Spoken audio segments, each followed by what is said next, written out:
মাত্র একটা রুটি দিয়ে এই ভাইরাল রেসিপিটা আমিও ট্রাই করে নিলাম। জি, একদম ঠিক শুনেছেন, মাত্র একটা রুটি দিয়ে 14 থেকে 15টা এই মিনি খাজা অনায়াসেই তৈরি করে নেওয়া যায়। বিকেলের নাস্তায় চায়ের সাথে কিন্তু এটা খেতে বেশ ভালো লাগে, একদম মুচমুচে খাস্তা, এতটা স্বাদ হয়। আসসালামু আলাইকুম, আমি সারাহা জুই, আজকে আসছি নতুন একটা ভিডিও নিয়ে। আমি এখানে 2 কাপ ময়দা নিয়ে নিলাম, তার সাথে আমি দিয়ে দিলাম পরিমাণ মতো লবণ আর সয়াবিন তেল। কেউ যদি চান এখানে আটাটাও ব্যবহার করতে পারেন, কোনো সমস্যা নেই। তেলটা একটু বেশি পরিমাণে দিতে হবে। তারপর এটা আমি ভালো করে মিশিয়ে নিচ্ছি। এই যে দেখেন, যখন এরকম হাতে মুষ্টি হবে এবং ভেঙে গেলে একদম ঝুরা ঝুরা চালের গুঁড়ার মতো হয়ে যাবে, তখনই বুঝতে হবে এটা পারফেক্টলি মিক্সড হয়ে গেছে। তারপর একদম নর্মাল পানি দিয়ে আমি এখানে একটা ডো বানিয়ে নিলাম। এখানে গরম পানি ব্যবহার করার কোনোই প্রয়োজন নেই। তারপর আমি এই ডোটাকে 10 মিনিটের মতো রেস্টে দেব। তারপর এখানে আমি একটা বাটিতে 2 টেবিল চামচ কর্নফ্লাওয়ার আর সয়াবিন তেল দিয়ে পাতলা একটা বেটার তৈরি করে নেব। এখানে কর্নফ্লাওয়ারের জায়গায় ময়দাও ব্যবহার করতে পারেন, কিন্তু তেমন একটা স্বাদ লাগবে না। তারপর এখানে আমি চিনির যে শিরাটা সেটা তৈরি করে নিচ্ছি। যেহেতু এই মিনি খাজাটা হালকা মিষ্টি খেতেই বেশি ভালো লাগে, এই কারণে আমি একদম অল্প পরিমাণে চিনি শিরাটা তৈরি করে নিলাম। আমি এখানে 1 কাপ চিনিতে 1.5 কাপের মতো পানি দিয়ে একদম পাতলা একটা চিনির শিরা তৈরি করে নিব। আর এখানে আমি ফ্লেভারের জন্য একটা এলাচও ব্যবহার করছি, এটা একদমই অপশনাল। এই যে দেখুন, যখন এরকম একতার হবে হবে আবার হবে না, ঠিক তখনই চিনির শিরাটা নামিয়ে নিতে হবে, বেশি ঘন করার কোনো প্রয়োজন নেই। এখন এই চিনির শিরাটা এক সাইডে রেখে দেব। চিনির শিরা তৈরি করতে করতে আমার ডোটারও রেস্ট নেওয়া হয়ে গেছে। দেখেন, এত নরম ডো দিয়ে রুটি তৈরি করতে কার না ভালো লাগে। যাই হোক, তারপরে সেটাকে আমি খুব ভালো করে মেখে এখন বড় একটা রুটি বানিয়ে নিলাম। যতটা পাতলা করা যায় ততটা পাতলা করে নিতে হবে। যত পাতলা করবেন এই মিনি খাজাটা ততটাই মুচমুচে আর খাস্তা হবে। তারপর এখানে আমি সেই যে বানিয়ে রেখেছিলাম পাতলা বেটারটা কর্নফ্লাওয়ারে, সেটা ব্রাশ করে দিয়ে তার উপরে আবার কিছু কর্নফ্লাওয়ার দিয়ে এখন এটাকে একদম চিকন করে মুড়ে নিচ্ছি।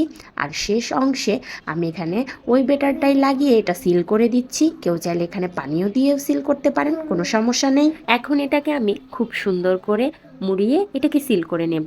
তারপর এটাকে একটা ছুরির সাহায্যে আমি ছোট ছোট টুকরো করে কেটে নেব। দেখুন, একটু ভিডিওটা খেয়াল করলে আপনারা বুঝতে পারবেন। যেহেতু আমি মিনি খাজা তৈরি করছি, এই কারণে আমি একদম ছোট ছোট করে কেটে নিচ্ছি। 1 থেকে 1.5 ইঞ্চি হবে। তারপর সেই টুকরোগুলো আমি আঙ্গুলের সাহায্যে হালকা করে চেপে এরকম শেপ দিয়ে নিলাম। কেউ চাইলে লম্বা লম্বা করেও শেপ দিতে পারেন। আমি আপনাদের সুবিধার জন্য আরেকটা রুটি বেলে দেখিয়ে দিচ্ছি। এই রুটিটা আমি বেশ বড় করেছি।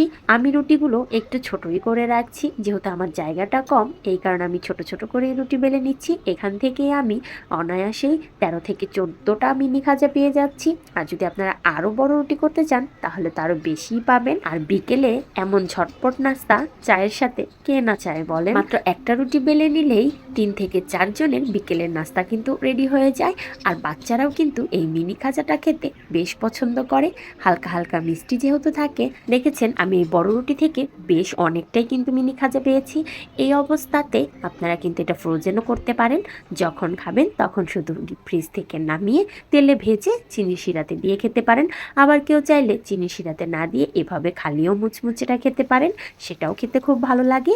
নিমকি নিমকি একটা ভাইব পাওয়া যায়। এখন বেশ খানিকটা তেল আমি খুব ভালো করে গরম করে নিয়েছি এবং চুলার আঁচটাকে আমি মিডিয়াম রেখে তারপর এই খাজাগুলো দিয়ে ভেজে নিচ্ছি। আর অবশ্যই কিন্তু এই খাজাগুলোকে নাড়াচাড়া করে এপিট ওপিট উল্টিয়ে ভেজে নিতে হবে।